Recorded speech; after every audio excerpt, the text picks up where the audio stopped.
Today we're going to learn how to make fan sauté.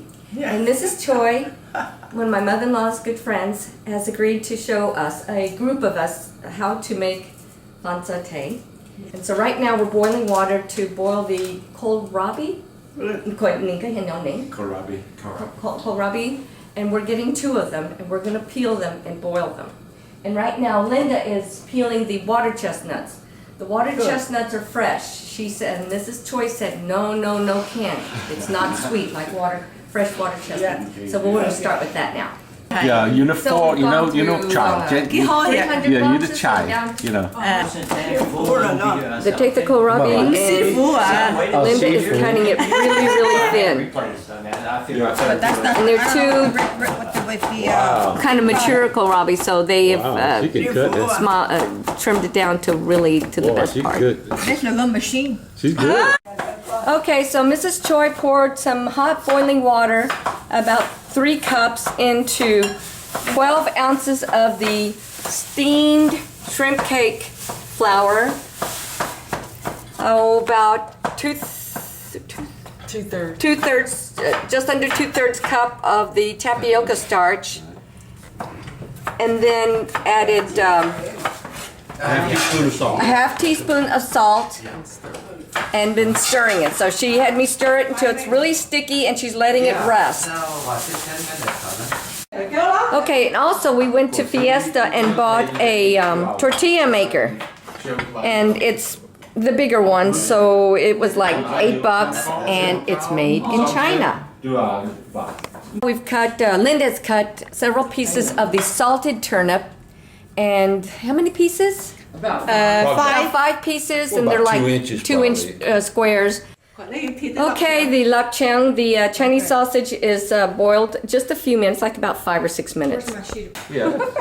1.5 teaspoon of oil, about in this regular cooking oil, and so now they're going to knead it. Okay, now Mrs. Choi says that she needs a little bit more, so we're putting another maybe teaspoon of it, and Jeannie's making sure that now it'll knead smoother. So you add as needed. Linda is chopping up the lapchang, the Chinese sausage. Oops, carefully. No, your fingers pulled back. Mrs. Choi told me to put a little bit of oil in here, and then some salt too, and then throw in the pork. They're little bits of pieces by the time it's put in with everything else.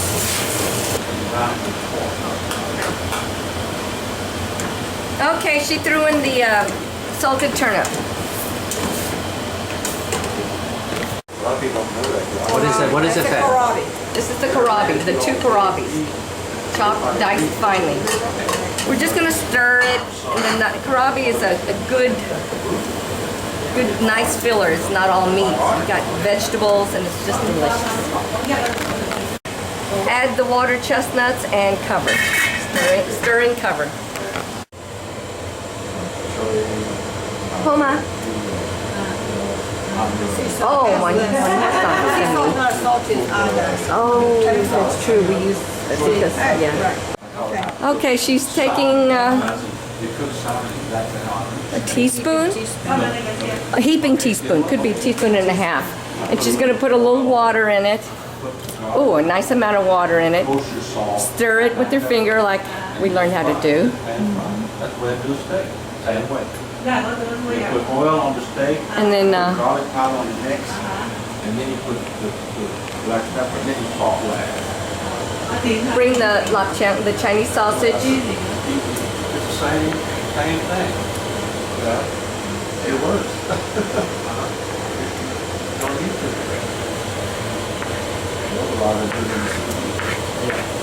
That goes in there. Just turn the heat up to hot, medium, high. So.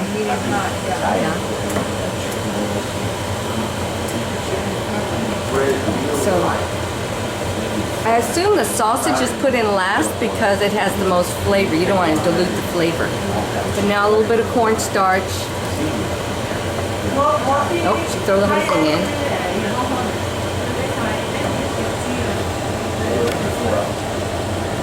Anyway, got a quarter-size ball or a half dollar size ball.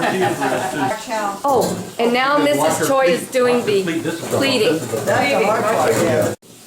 I know, like Okay. that's the hardest part. She makes a little pleated pocket. Okay. I need somebody to make And then- balls. Oh, you make the balls? I need somebody to make some balls. I'll make Because she wants to pleat and make some dumplings. Okay, spoon. I better watch her. Just take a little spoon Make a little spoon? Oh, no. and then squeeze the corners together. Oh, and also she has a little bit of the tapioca. A little bit bigger? Is this something bigger? Is that bigger? Then she folds it over, and then she starts pleating it. It's a thumb over thumb. Oh, I take that back. You're right. Thumb over thumb. Thumb over thumb, Bobby says. Mom, 怎么個嗌貴？我怎麼咁嗌貴？ Is that your stage name or you want to go by Bobby? 我怎麼咁嗌貴？ And then she does that half moon That's what I pleat. call myself. Oh, you want A little bit of cornstarch. I mean tapioca Senor starch. Basura. Mr. Trash. They're very pretty. You will not see them at the Chinese restaurants because there's so much work. Yeah, I call myself Senor Basura. Okay, so now Mrs. Choi is loading up the steamer. And she put some wax paper around it. And she's going to just fill them up. Okay. Oh, she prefers the bamboo. Linda prefers the bamboo because the bamboo. Absorbs from the steam, I guess. Oh, okay. That's 那所以有 moisture. 啲水唔怕流下， Oh, it doesn't, doesn't doesn't condense down. Yeah. And you'll learn. This might condense down. Oh, this will condense down more because it's metal. Right. But sorry, we don't have a bamboo steamer. Okay, so now they're putting both. More than this. Yeah, when I'm not cooking, I'm building too. Well, that's good. Look at all Here's that. the first layer. There's a second layer too. Pastures. And it looks pretty. Now we're eating the fruits of our labor. It's delicious too. Yummy. Miss Toy, thank you very much. We really appreciate it. Okay, this is what's left. We made 2 batches of No, the. you just take a plate and just put one on there and send it today. This is for you. We saved this one for you. Well, everyone's gone, so I think it was a success. The Fansa tea gathering we had today, I learned a few things. One, do not use wax paper as our mothers did because it sticks to the bottom of the tea. And I think the parchment paper would be good, and Mrs. Choi said to use foil. And it's also easy too to wrap it in foil and put it in the freezer, so that works out well. So when you make it too, as soon as you want to make the filling first, so it can cool. Give it a chance to cool off, and right before it's really cool, go ahead and start boiling the water to pour into the starches. And because the wrapper, as soon as you make that and let it set and then start kneading it, it's ready to go because it hardens. It'll start hardening after that, so you make it as soon as you can. So make sure that the filling is cooled off and it doesn't affect the way it's cooked. Well, there you have it. That's how to make fan sauté the old-fashioned way.